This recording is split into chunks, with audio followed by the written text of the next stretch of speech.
importantíssimo, elaborado aí pelo Comitê de Apologética da Assembleia de Deus, dirigida pelo pastor Ezequiel Soares, ok? E que traz o posicionamento oficial da igreja, como a igreja se posiciona diante de importantes temas teológicos, né? Como é que ela lida com esses temas, né? Qual é a posição oficial. Então, nosso comprometimento é transmitir esta posição oficial da melhor maneira, da maneira mais esclarecida possível, sabendo que é um importante documento, tem que ser levado a sério, é necessário que leiamos, que estejamos a par de tudo que é declarado aqui, só que sempre temos a total certeza e afirmamos isso. Muito mais importante do que a declaração de fé é a Sagrada Escritura, a Bíblia Sagrada.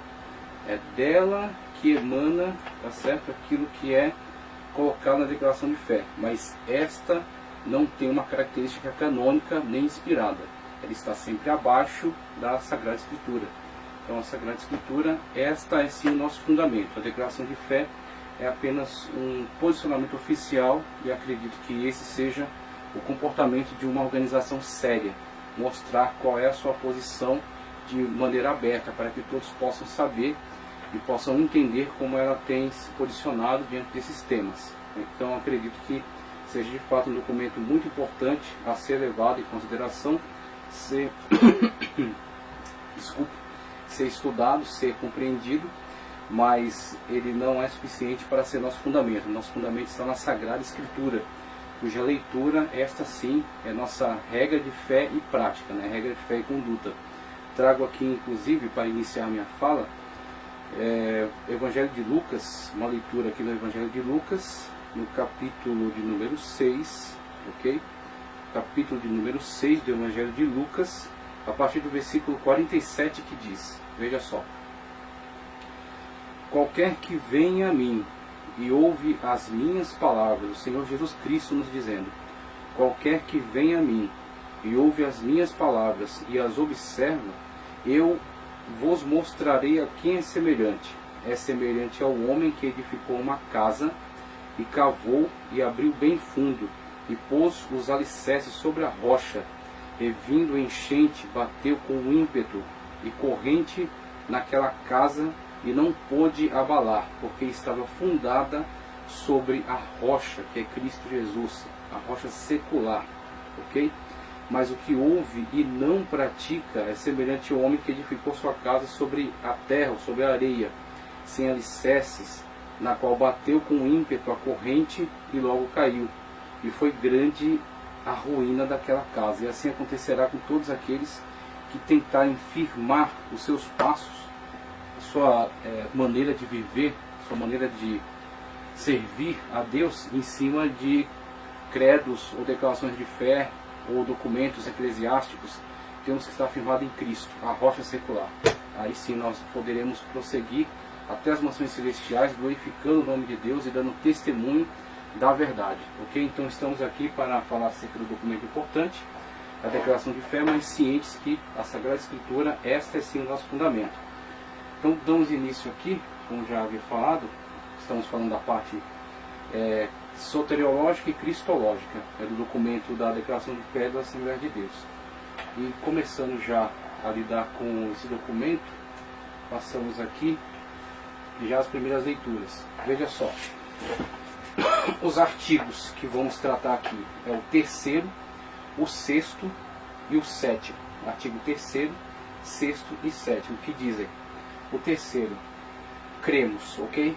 Cremos no Senhor Jesus Cristo, o Filho unigênito de Deus, plenamente homem, na concepção e nascimento virginal. A Igreja, a Assembleia de Deus, ratifica essa posição. Posição essa que é adotada por cristãos sérios há séculos, ok? Há muitos séculos, enquanto tem preservado a verdade das Sagradas Escrituras. Porque, novamente declaro, é dela que emanam o fundamento para esse posicionamento. Esse posicionamento é uma leitura e uma exposição daquilo que a Sagrada Escritura declara. Então, é a Sagrada Escritura que declara que Cristo foi concebido virginalmente por um ato miraculoso de Deus. Ok? Então, o Espírito Santo de Deus quem operou esse grande milagre. Então, a igreja ratifica essa posição. nascimento virginal, em sua morte vicária ou substitutiva, né, morrendo por nós, para pagar diante de Deus os nossos pecados na cruz do Calvário, expiatório, o sangue da expiação, tá certo? Não mais que cobre, mas que apaga o pecado, em sua ressurreição corporal dentre os mortos, que ele ressuscitou verdadeiramente ao terceiro dia, e a sua ascensão vitoriosa aos céus como Salvador do mundo, onde está sentado à destra de Deus, ok? Ele tem o governo de toda a história, como Estevão, que declarou até a morte mesmo, até ser martirizado, declarou a verdade da palavra de Deus, foi sentenciado e foi morto pelo Sinédrio, mas enquanto estava sendo apedrejado, viu os céus abertos e o Filho de Deus de pé à destra de Deus, recebendo ele. Ele entregou o seu espírito e ainda pediu para que não imputasse esse crime aos seus exatores. Então é nesse Cristo que nós cremos, e é este Cristo que nós estamos declarando. É a declaração de fé da Assembleia de Deus através dos artigos, né? O cremos está ratificando esta visão bíblica, ok? Também o sexto, na necessidade absoluta do novo nascimento pela graça de Deus mediante a fé em Jesus Cristo e pelo poder atuante do Espírito Santo e da palavra de Deus para tornar o homem aceito no reino dos céus, ok? Então, necessidade absoluta do novo nascimento, regeneração, justificação, santificação pela graça de Deus mediante, né, a fé. Então, a graça mediante a fé. A fé é a porta de acesso, então, para esta grande graça de Deus. E como veremos de uma forma mais abrangente, agora no estudo um pouco mais teológico, a graça preveniente que nos habilita a ter uma posição, tomar uma posição de fé, somente por causa desta graça preveniente. Sem ela não poderíamos tomar qualquer tipo de posição, por causa da corrupção total da humanidade, na qual estamos incluídos, ok?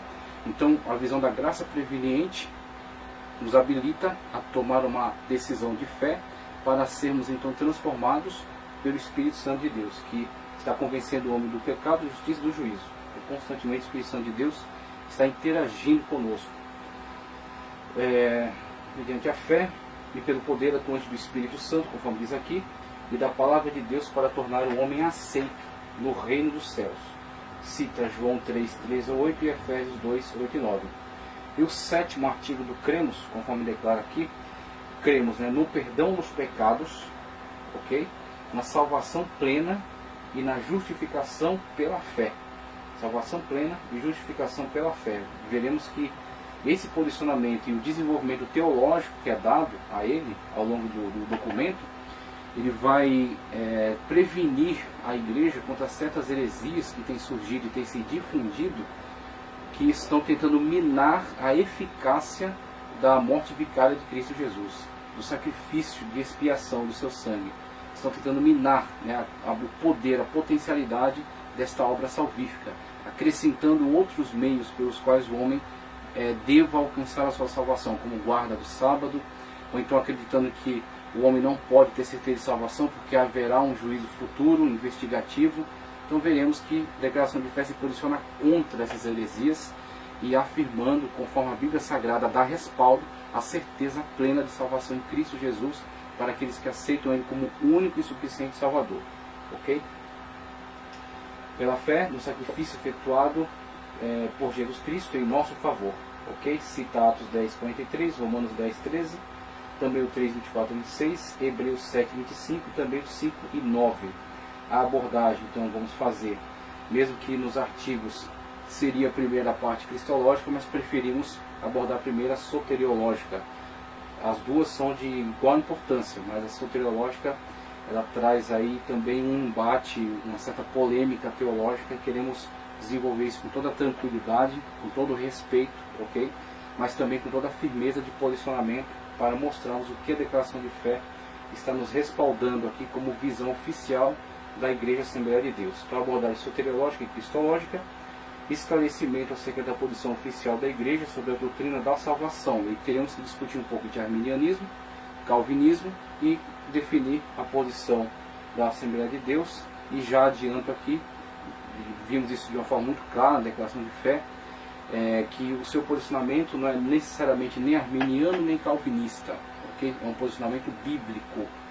Então isso que eu achei mais interessante e que eu achei mais prudente, para que não sejamos vítimas de rotulações. Então, essas rotulações elas são prejudiciais, porque muitas das vezes você fica rotulado a determinado movimento, você adere a ele como se fosse um time de futebol, fosse um partido político, e você deixa de ver outros aspectos que são importantes e que são bastante edificantes de outro posicionamento teológico. Não estamos aqui dizendo que o calvinismo seja herético, não estamos aqui dizendo que o calvinismo seja descartável. Estamos dizendo que em alguns pontos não concordamos e vamos mostrar em que a declaração de fé discorda, tá certo, desses posicionamentos teológicos, em que ela concorda, em certo aspecto, com o arminianismo, posição arminiana, tá certo, mas não para dizer-se arminiana, não para rotular-se arminiana, mas sim para dizer-se bíblica. Então, se o posicionamento arminiano temos concordado com ele em relação à leitura da Sagrada Escritura, então que caminhemos juntos, mas o foco é a Palavra de Deus. A Palavra de Deus é o fundamento. Cristo, ele só é a rocha. Nem Calvino, nem Armínio, nem qualquer outro teólogo. Somente Cristo. Solos Cristo, como diz a Reforma. Refutação às heresias acerca de Jesus Cristo. Também pretendemos alcançar, né, esse objetivo. Então, foco primeiro no sexto, na necessidade absoluta do novo nascimento, pela graça de Deus, mediante a fé em Jesus Cristo e pelo poder atuante do Espírito Santo e da Palavra de Deus para tornar o homem aceito no reino dos céus. E o sétimo também, no perdão dos pecados, na salvação plena e na justificação pela fé no sacrifício efetuado por Jesus Cristo em nosso favor. Sétimo, artigo 7 do Cremos. Já quero trazer aqui uma ressalva. Eu gravei 4 vídeos, cada um deles tem mais de 1 hora, então totaliza quase 5 horas de gravação, somente na parte soteriológica do Cremos. Eu falei detalhadamente de todas as referências e falei paulatinamente, pausadamente sobre essas explicações. Mas neste vídeo, meu objetivo é ser mais conciso, ser mais objetivo, mais direto, porque vou ser mais econômico aqui na fala. Pretendo que esse vídeo seja mais rápido, ok? Então, eu não vou ler as referências, vou ler os apontamentos que eu faço sobre elas e vou reportar esses outros 4 vídeos onde eu expando, faço uma gravação muito maior para ler inclusive as referências, tá certo? Então eu vou ser muito mais objetivo aqui, mas tem outro vídeo disponível onde eu faço uma leitura mais extensa das referências. Vamos seguir. Capítulo 10 do Cremos, tá certo? Da Declaração de Fé, ou da DF. Sobre a salvação. Cremos, professamos e ensinamos que a salvação é o livramento do poder da maldição do pecado.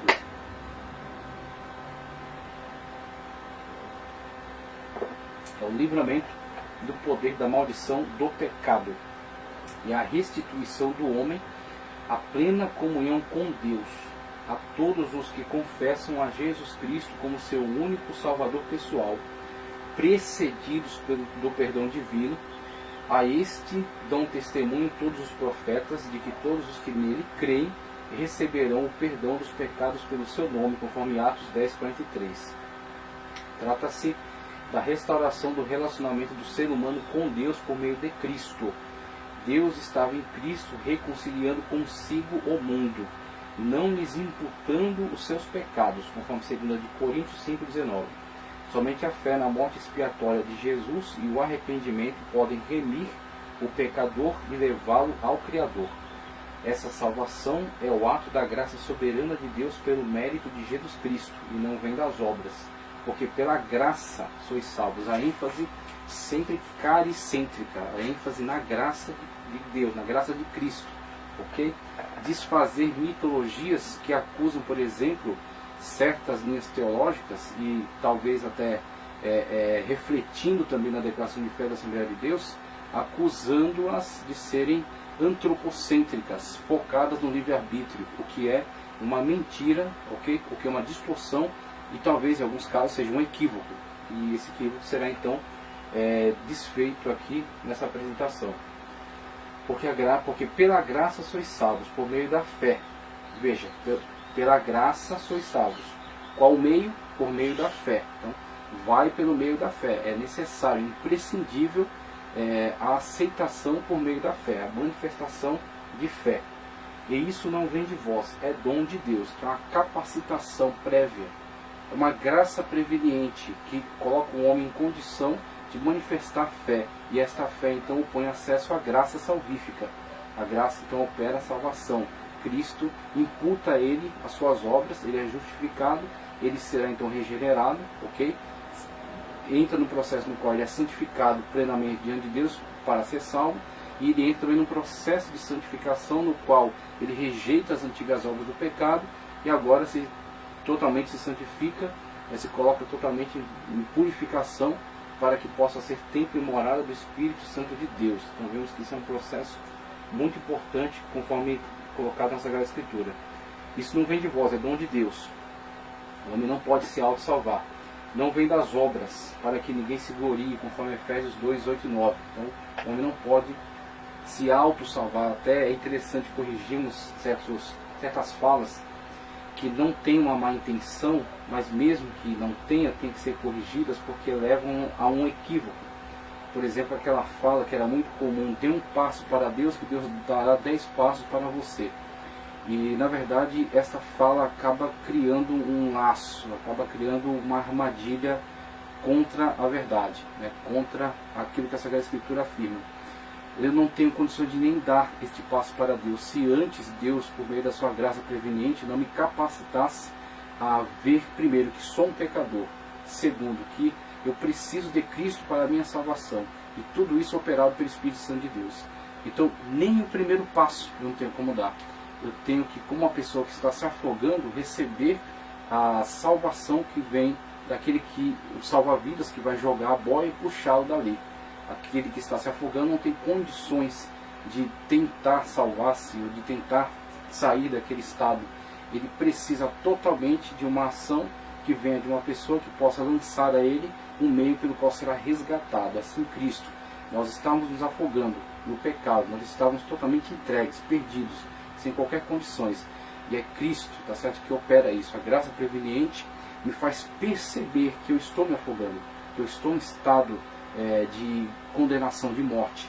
E percebendo esse estado, aí eu volto minha atenção e eu passo a não resistir, tá certo, à ação do Espírito Santo de Deus, o que durante muito tempo resistia aos seus apelos, resistia ao seu convencimento, resistia a todos os momentos em que ele tentava sempre me levar a entender o meu estado e olhar para Cristo como Salvador.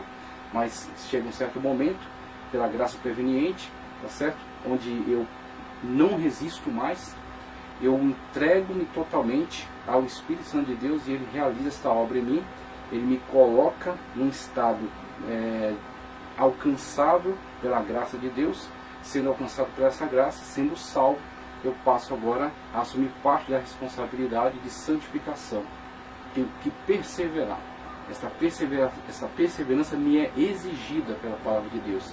Como Paulo muitas das vezes deixa isso claro. Paulo, inclusive, em relação a si mesmo, dizia que tem que tomar cuidado para que, pregando aos outros, não se perca ele mesmo. Então Paulo também expressa essa necessidade do cuidado, né, de que nós também cooperemos com Deus. Mas isso é possível, nunca será possível antes, é só possível depois que Deus mesmo realize em nós esta grande obra.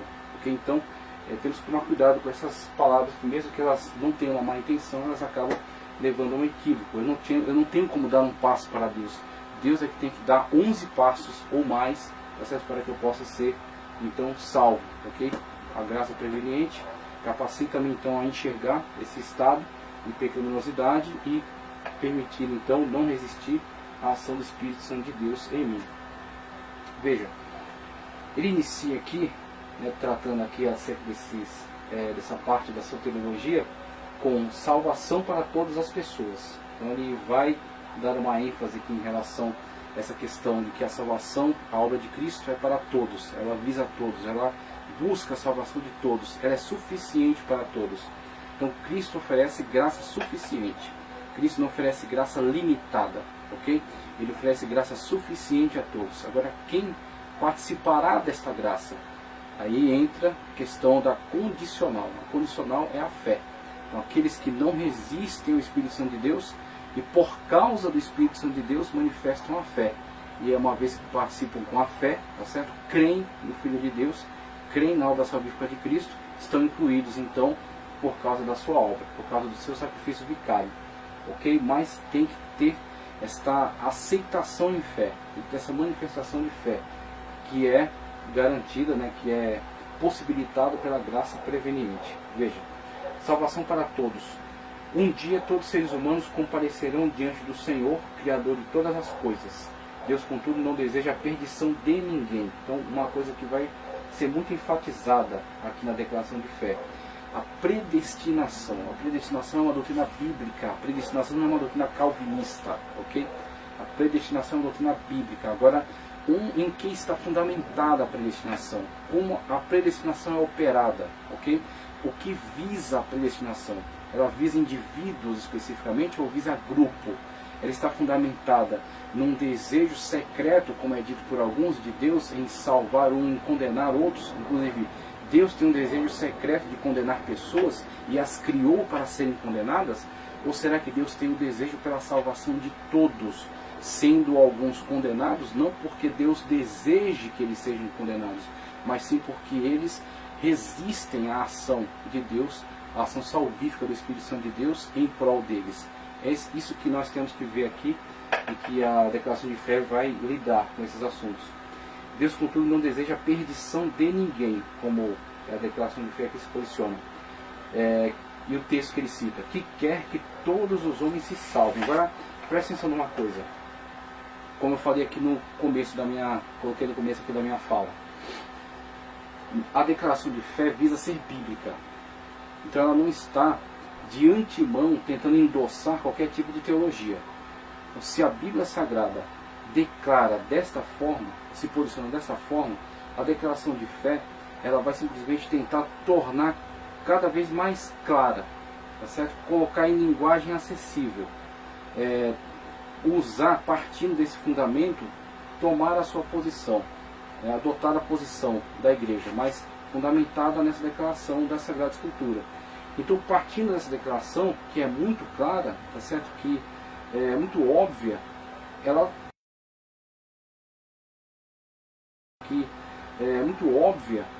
ela se posiciona dessa forma. Deus, ele quer a salvação de todos.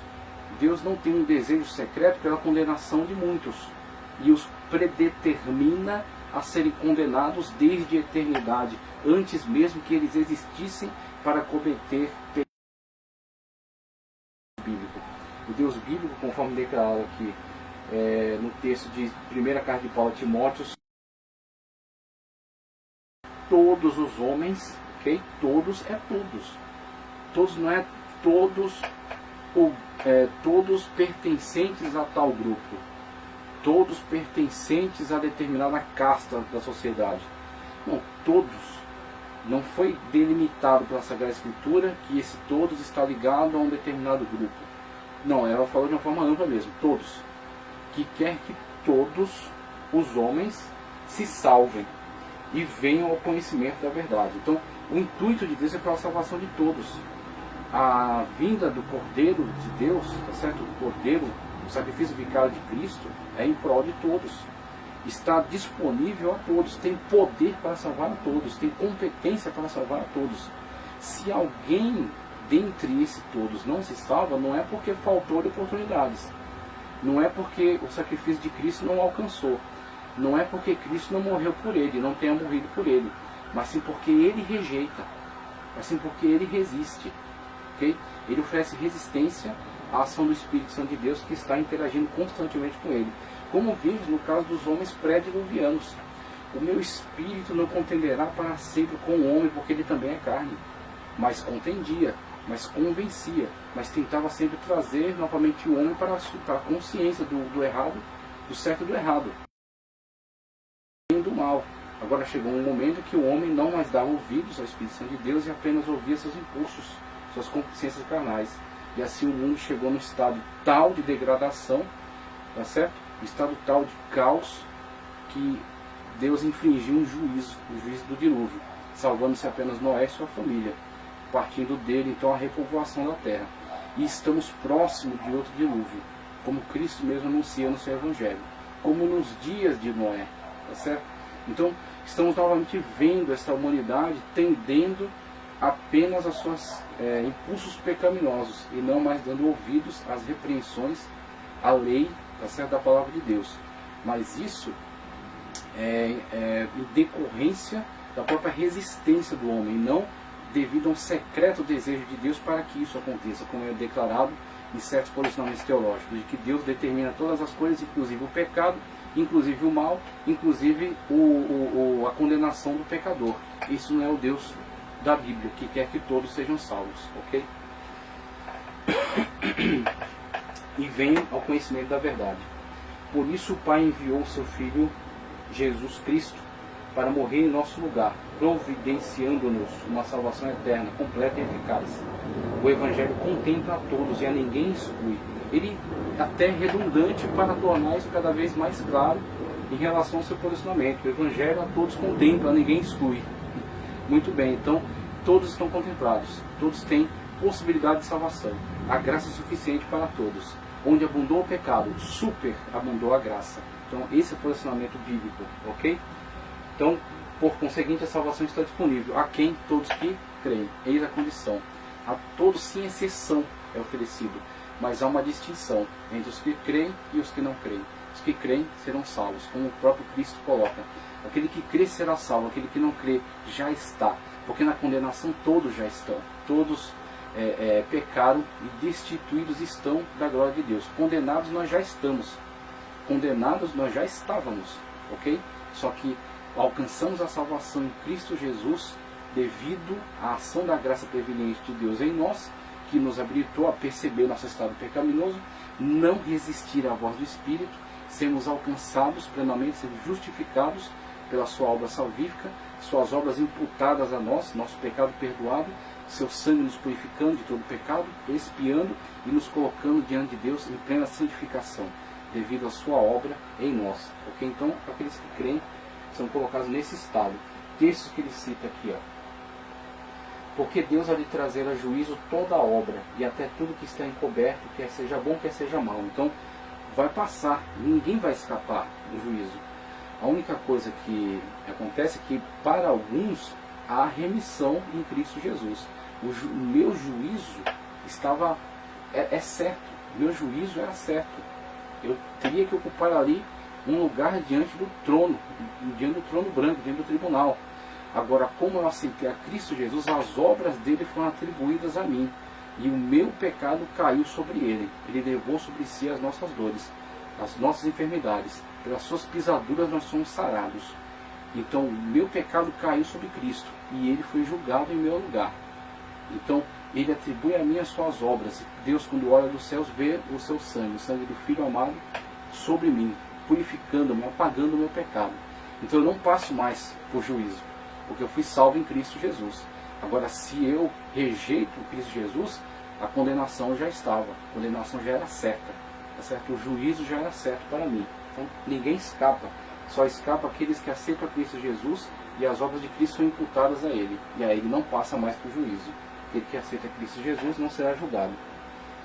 Nisso se manifestou o amor de Deus para conosco, que Deus enviou seu Filho unigênito ao mundo, para que por ele vivamos. Então não participaremos de juízo por causa de Cristo Jesus.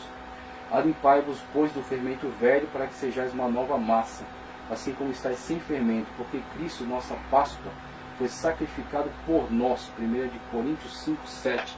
Cordeiro pascual, tá certo? Aquele cordeiro através do qual o sangue é colhido, é aplicado nas ombreiras e na verga da porta, e o anjo da morte não atinge aquele que está coberto pela marca do sangue do cordeiro. Então temos que ter o sangue do cordeiro na nossa vida. A limpar do fermento, como eu já li, e sendo ele consumado, veio a ser causa de eterna salvação para todos que lhe obedecem. Não é só aceitar Cristo uma vez, as décadas atrás, e embarcar na falsa ideia de que uma vez salvo, salvo para sempre. Por quê? Porque a palavra de Deus é que nos diz: e sendo ele consumado, veio a ser causa de eterna salvação. A salvação de Cristo nunca vai expirar, nunca vai perder a validade, nunca vai deixar de ser eficaz. Como hoje hereges têm levantado certos rituais, né, podemos até dizer essas macumbas evangélicas que têm sido colocadas na atualidade e que têm atentado contra a eficácia da obra salvífica de Cristo, trazendo de volta Yom Kippur até, totalmente equivocado, tá certo? Porque isso foi tornado obsoleto, e foi tornado obsoleto por causa da eficácia da salvação em Cristo Jesus. A salvação em Cristo Jesus é totalmente eficaz e é eterna, não perde a validade, não perde o poder. Agora, para que eu possa estar constantemente acessando, possa estar constantemente incluído dentro dessa obra salvífica, é necessário, da minha parte, obediência, sujeição, ser escravo de Cristo para a salvação, ou ser escravo do pecado para a morte.